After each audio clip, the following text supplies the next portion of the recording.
channel. This is Madhumita, rank 86 in this year's UPSC Civil Services examination. And in this video, I'll be talking about how to prepare for General Studies Paper 1. तो सबसे पहले आपने क्या करना है, you have to buy this book, which is by Arihant Publications. तो ये book जो है, this is about previous years UPSC question papers. और इसके जो फ्रंट पेजेस हैं उनमें आपको सिलेबस लिख के भी दिया हुआ है. General studies 1, similarly general studies 2, 3, 4 ऐसे. तो जनरल स्टडीज़ 4 का तो मैंने पहले ही आपको एक वीडियो के थ्रू पूरा बता दिया था, सोर्सेज एंड अप्रोच. एंड आज we are talking about general studies paper 1. So once you get this book and you read the syllabus, you read the questions of previous years. The next thing you have to do is to procure the material from which you will be preparing your content. So let us talk about the syllabus and one by one the content कहाँ से आप prepare करेंगे, कौन सी book में से. तो सबसे पहला जो GS1 में subject है that is Indian culture, जिसमें आपके art forms, literature, architecture from ancient to modern times. तो ये जो topics हैं आपकी chapter 1 नितिन सिंघानिया वहाँ से cover हो जाएंगे. उसके बाद है मॉडर्न इंडियन हिस्ट्री. इसके लिए 2 बुक्स हैं, एक है स्पेक्ट्रम और जो आजकल because the kind of questions that are asked these days very different analytical questions होते हैं, तो उसके लिए एक बुक है Plassey to partition. I can even show you, this is the book Plassey to partition. बहुत अच्छी बुक है, इसमें से आप अपने नोट्स भी बना सकते हो. मैंने भी इसमें से बनाए थे, या फिर जो पहले आप मेथड मैंने सजेस्ट किया था रीड हाईलाइट वाला, वो भी आप यूज़ कर सकते हो. एज यू कैन सी कैसे मैंने हाईलाइट करके किया हुआ है.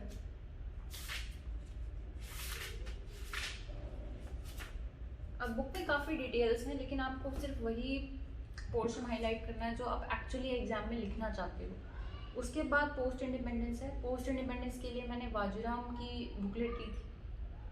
After that we have world history. देखिए world history because history was my optional, तो वर्ल्ड हिस्ट्री के जो मैंने नोट्स बनाए थे अपने ऑप्शनल के लिए मैंने तो वही यूज़ किए थे.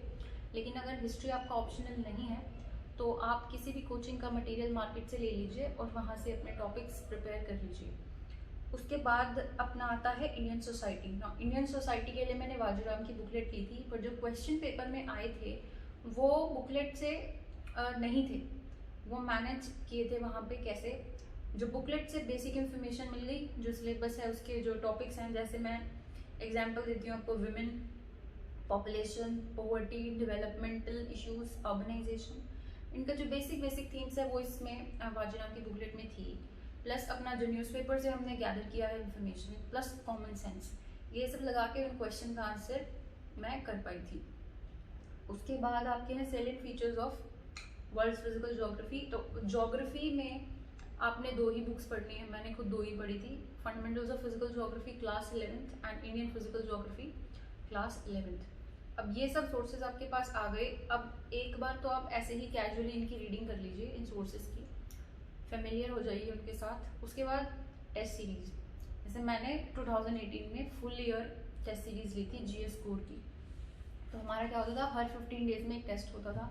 सिलेबस हमें वो दे देते थे, तो हम उसको प्रिपेयर करके जाते थे. वहाँ पे रिविजन हो जाता था एक तो सिलेबस का. दूसरी चीज़, जब हम पेपर में बैठते थे तो हमें ये पता चलता था कि कहाँ पे हमारा ड्रॉबैक है, कंटेंट अच्छा नहीं है, स्पीड कम है, क्वेश्चन क्यों छूट रहे हैं, कितने मार्क्स आ रहे हैं, पैराग्राफ में लिखना चाहिए या बुलेट फॉर्मेट में लिखना चाहिए, डायग्राम बनाऊं या ना बनाऊं. तो ये सारी चीज़ें जो हैं वो हमें टेस्ट सीरीज़ में ही पता चलती थी. अब टेस्ट सीरीज़ के मैंने एक तरह से आपको फ़ायदे बता दिए कि जितने भी एक्सपेरिमेंट्स आपने करने हैं, फॉर एग्जाम्पल मैं हर क्वेश्चन में डायग्राम बनाने की कोशिश करती थी, तो मेरा पेपर छूट जाता था. हमेशा मैं 15 या 16 क्वेश्चन ही कर पाती 20 में से, और मेरे जो मार्क्स थे वो स्टेगनेट होते थे 70-80s के बीच में.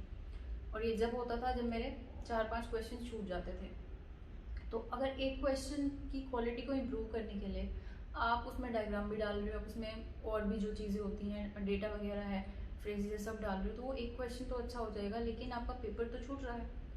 अल्टीमेटली बात तो वही है कि एक क्वेश्चन अच्छा हो गया, एक छूट गया, तो वहाँ पे लॉस हुआ, आपको बेनिफिट नहीं हुआ. इसीलिए मैंने फाइनल पेपर में क्या किया, आई गॉट टू नो कि अगर मैं डायग्राम बनाने लगी तो मेरा पेपर छूट जाएगा. मैंने फाइनल पेपर में फिर डायग्राम नहीं बनाया, कोई भी किसी भी आंसर में मैंने डायग्राम नहीं बनाया. तो ये डिपेंड करता है पर्सन टू पर्सन कि अगर आप डायग्राम बनाने के साथ साथ अपना पेपर भी कंप्लीट कर पा रहे हैं then it is very good, आपका हाफ नंबर पर क्वेश्चन बढ़ जाता है वहाँ पे। तो ये बिल्कुल पर्सनल एक्सपीरियंस रहेगा, आप टेस्ट सीरीज़ में करके देख लीजिए जो जो एक्सपेरिमेंट्स आपने करने हैं, ताकि फाइनल पेपर में आपको कुछ भी परेशानी ना हो। अब एक और चीज़ जो बहुत इम्पॉर्टेंट है, आंसर राइटिंग। वैसे आंसर राइटिंग टेस्ट सीरीज़ करके भी आप सीख सकते हो, क्योंकि जो टेस्ट सीरीज़ के सॉल्यूशंस होते हैं उनमें भी आपको पूरा एक फॉर्मेट में आंसर दिया होता है, इंट्रोडक्शन फिर बॉडी फिर कंक्लूजन। नहीं तो जो मैंने किया था जब मैं यहाँ से गई थी 2018 में, Anudeep Durishetty all India rank 1 UPSC civil services exam 2017, मैंने उनकी आंसर बुकलेट्स को एनालाइज किया था। कैसे?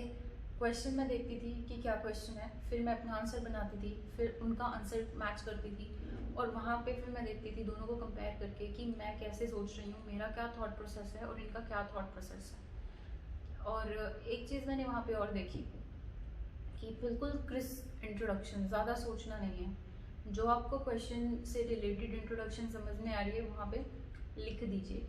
उसके बाद जो बॉडी होगी that should be in points, बहुत छोटे छोटे 4-5 वर्ड्स के आपके पॉइंट्स होते हैं। उसके बाद कंक्लूजन भी सिमिलर मैनर में, कंक्लूजन में आप वे फॉरवर्ड, मुझे पर्सनली लगता था कि 2 लाइनें सोचने के बजाय कि फ्रेजेस वगैरह को याद आ रहे हैं, वो एकदम से जो याद ही हैं उस टाइम पे हर टॉपिक के हिसाब से। जैसे सिलेबस तो आपको पता है, तो हर सिलेबस के कंटेंट पे एक एक 2-2 लाइन ऐसी होनी चाहिए कि आप बिना सोचे वहाँ पे लिख दो, टाइम आपका कंज्यूम ना हो। नहीं तो आप क्या कर सकते हो, instead of those phrases you can also right way forward, 1 2 3 4 करके ऐसे वे फॉरवर्ड लिख दो, तो वो ज़्यादा मतलब मीनिंगफुल भी लगता है और आपको सोचने की भी इतनी ज़रूरत नहीं होती है, क्योंकि हर टॉपिक पे आपको ये तो पता ही होगा कि क्या क्या पॉइंट इम्प्रूवमेंट करने लायक इसमें है। अगर पूछा भी नहीं है तब भी आप उसको भी कंक्लूजन बना के लिख सकते हो। अब GS1 में तो स्टैटिक ही सिलेबस है, ज़्यादा करंट अफेयर्स का इंटीग्रेशन है नहीं, बट फिर भी अगर कोई इंडेक्स आता है, जैसे कि विमेन से रिलेटेड अगर कोई इंडेक्स आता है, जैसे ग्लोबल जेंडर गैप रिपोर्ट है, या फिर पॉवर्टी से रिलेटेड आपका कोई आता है, तो आप इसमें करंट डेटा भी कोट कर सकते हो, वो आपका मंथली मैगजीन से कवर हो जाता है। क्योंकि विजन आईएएस जो है उनकी सोसाइटी का भी एक कंपोनेंट रहता है, आपका सोशल इश्यूज का एक कंपोनेंट रहता है मंथली मैगजीन में से, तो आप करंट वहाँ से इंटीग्रेट कर सकते हो। तो आई थिंक मेजॉरिटी हमने लगभग सब यहाँ पे कवर कर लिया है कि सिलेबस देखें, प्रीवियस ईयर्स क्वेश्चन पेपर देखें, अपना कंटेंट के जो सोर्सेज है वो मार्केट से प्रिकोर करें, उसके बाद टेस्ट सीरीज लगाएं।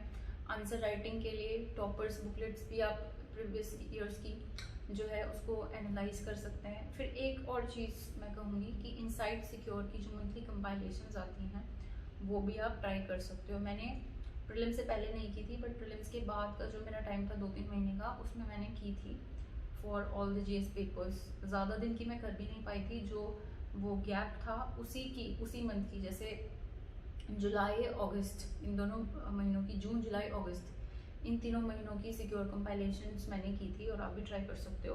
क्वेश्चंस उसमें लिखा रहता है, क्वेश्चंस लिखे रहते हैं सारे, और उनके आंसर्स भी लिखे रहते हैं बिल्कुल उसी फॉर्मेट में जिस फॉर्मेट में आपको एग्जाम में लिखना होता है, तो वहाँ से भी आपकी हेल्प हो जाती है। तो GS1 के बारे में ये सब था। अब this video is first in series of the videos that I'll be posting about GS preparation. Ethics का I've already done, this was ये GS1 का था, अभी GS2 और GS3 की मेरी नेक्स्ट वीडियोस होंगी, तो बने रहिए आप मेरे चैनल पे। Thank you very much for watching this.